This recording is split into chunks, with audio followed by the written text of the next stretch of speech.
जायके की। इंदौर की सिंधी कॉलोनी में लोगों के दिन की शुरुआत दाल पकवान के साथ होती है। प्रदेश में माहौल चुनावी है, लिहाजा यहां दाल पकवान का स्वाद चख रहे लोग चुनावी चर्चा में मशगूल है।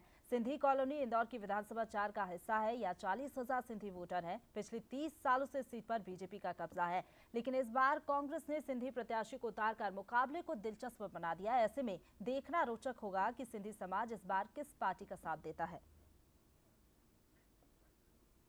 नमस्कार, बंसल न्यूज की टीम आप पहुंची है इस वक्त इंदौर के सिंधी कॉलोनी में। और सिंधी कॉलोनी की बात की जाए तो यहाँ पर सुबह की शुरुआत होती है फेमस दाल पकवान के साथ में। इस दाल पकवान में क्या कुछ खास है और इसके साथ में यहाँ का चुनावी जायका आखिर क्या कुछ कहता है, क्योंकि ये इंदौर की सिंधी कॉलोनी है, खास तौर पर विधानसभा 4 का हिस्सा। और तकरीबन 40,000 से ज्यादा वोटर्स इस विधानसभा में ऐसे हैं जो सिंधी समाज से आते हैं और वही हर चुनाव में कहीं न कहीं यहाँ पर इलेक्शन की दिशा और दशा भी तय करते हैं और राजनीति की दिशा भी तय करते हैं। तो सबसे पहले हम पहुंचे हैं घनश्याम दाल पकवान पे, जो फेमस दाल पकवान है। और आप सुबह के वक्त देखिए किस तरीके से घनश्याम दाल पकवान की इस दुकान पर, इस ठेले पर, इस ठिये पर भीड़ लगी हुई है लोगों की। सुबह का वक्त का नाश्ता होता है, ब्रेकफास्ट की शुरुआत यहाँ पर लोग इसी के साथ में करते हैं। और आप पीछे एक तस्वीर देखिए किस तरीके से यहाँ पर जो है वो लोगों की लाइन लगी हुई है यहाँ पर दाल पकवान का इस जो है वो स्वाद का लुत्फ उठाने के लिए। सबसे पहले घनश्याम भैया से बात करेंगे। घनश्याम जी, सबसे पहले तो बताइए कितने सालों से आप लगा रहे हैं ये दाल पकवान की दुकान और क्या कुछ खास होता है दाल पकवान में? करीब 60 ईयर से ज़्यादा हो गए हैं। मैं 3rd जनरेशन हूँ, मेरा बच्चा 4th जनरेशन है इसी में काम में।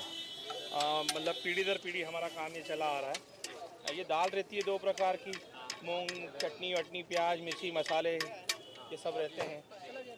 तो बड़े चाह से खाते हैं, हम चाह से खिलाते हैं। ये कहा जाता है कि ब्रेकफास्ट में लोग यही पसंद करते हैं। इंदौर में पोहा जलेबी के बाद में सबसे ज़्यादा दाल पकवान बिकता है। हाँ जी, सही बात है, दाल पकवान ज़्यादा पसंद करते हैं। और क्या है कि एक हम लोग क्या है चने वगैरह की दाल नहीं बनाते हैं, ये खासियत है। मूंग की दाल पौष्टिक रहती है, दोनों पौष्टिक दाल है दोनों, और बेस्ट नाश्ता है। स्वाद के साथ में सेहत का भी ध्यान रखें का भी ध्यान है। अच्छा, पहले कितने की शुरुआत हुई थी जब ये इसका रेट क्या था? हमारे दादाजी जो आने दो आने में बेचते थे, अभी हम 25 रुपये का बेचते हैं। ये एक पीस का 250 ग्राम वजन होता है। अगर आप तराजू में रखेंगे पूरा कंप्लीट तो 250 ग्राम एक पीस का वजन होता है। ये जो है अभी फिलहाल क्या रेट हो गए? 25 रुपए का एक पीस है। एक पीस है। अच्छा, बाकी सियासी मिजाज क्या कह रहा है सिंधी कॉलोनी? सियासी मिजाज तो ये अयोध्या रहा है शुरू से ही। अयोध्या तो फिर अयोध्या ही है। अच्छा, अयोध्या क्यों रहेगी? अयोध्या शुरू से ही अयोध्या रहा है। अटल बिहारी वाजपेयी जब थे तब भी इसको अयोध्या बोला जाता था, अभी भी अयोध्या ही है। तो इस बार का वोटर किसके साथ में है? वोटर तो एक ही पक्ष में जाता है, शुरू से एक ही पक्ष में रहा है।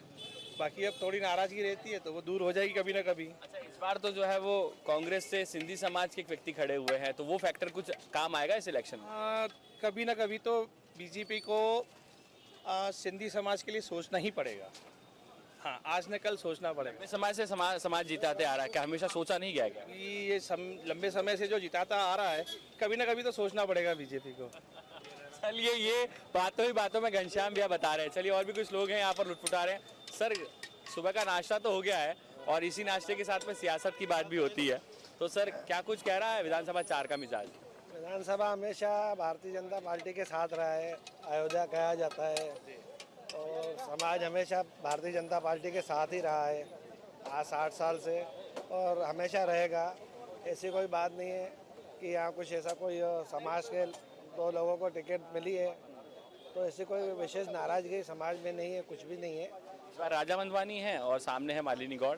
हमेशा अभी पहले भी रहे, अपने गोविंद मंगानी जी रहे हैं 2 बार, तभी भी यहाँ पे कोई वो नहीं है। हमारे यहाँ जो क्षेत्र क्रमांक 4 और अयोध्या सिंधी कॉलोनी मेन, ये हमेशा भारतीय जनता पार्टी के साथ रहा है। सर, सिंधी वोटर्स इस बार क्या कुछ कह रहा है, क्योंकि कहता है कि विधानसभा 4 में जिसने सिंधियों को साध लिया उसकी सरकार भी बनती है, विधानसभा 4 में विधायक भी बनता है, तो लेकिन इस बार 23 में क्या होगा? हाँ, थोड़ा स्ट्रगल तो है इस बार, थोड़ा विचार दिन में लगा दिया है कि सिंधी समाज वोट किसको दे, मंदवानी जी को दे, सिंधी जाति के हिसाब से दे, या बीजेपी को दे।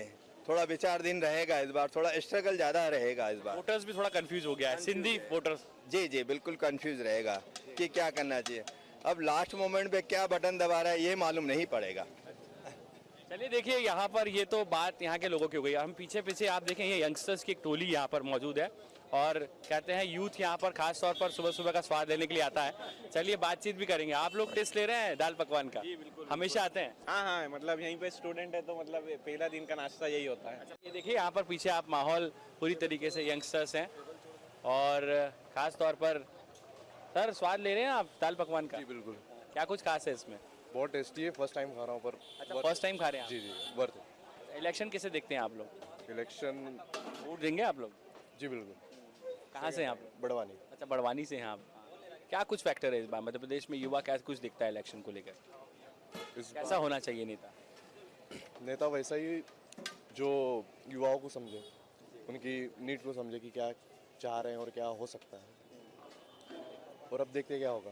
देखते हैं क्या होगा। जी, क्या कुछ मुद्दे हैं युवाओं से जुड़े हुए मुद्दे क्या रहते हैं इलेक्शंस में? मेन तो रोजगार ही है। मुझे जो मेन मुद्दा लगता है रोजगार है। आप भी ले रहे हैं स्वाद? जी बिल्कुल। क्या कुछ खास है इस बार? जिसका जो स्वाद है वही बेहद ही यूनिक है। मतलब ऐसा स्वाद मतलब इंदौर में क्योंकि सिंधी कॉलोनी का फेमस है बहुत ही है। इसका आपको भी ट्राई करना चाहिए। हम ट्राई करेंगे बिल्कुल। इलेक्शन में क्या हो रहा है इस बार? युवा किसके साथ है? देखिए यहाँ थोड़ा बीजेपी है वैसे तो यहाँ पे। देखिए अब क्या होता है। होता क्या, लेकिन युवाओं को मुद्दे क्या है आखिर?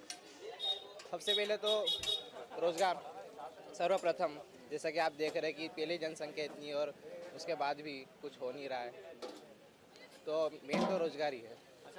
एजुकेशन के बाद रोजगार को लेकर थोड़ी चुनौतियां होती हैं। हाँ जी बिल्कुल बिल्कुल। और एजुकेशन सिस्टम में भी जो नई शिक्षा नीति है वो भी बहुत ही उचित कदम उठाया गया है जो प्रेजेंट सरकार है उसके द्वारा, तो वो भी बिल्कुल माननीय और सम्माननीय है।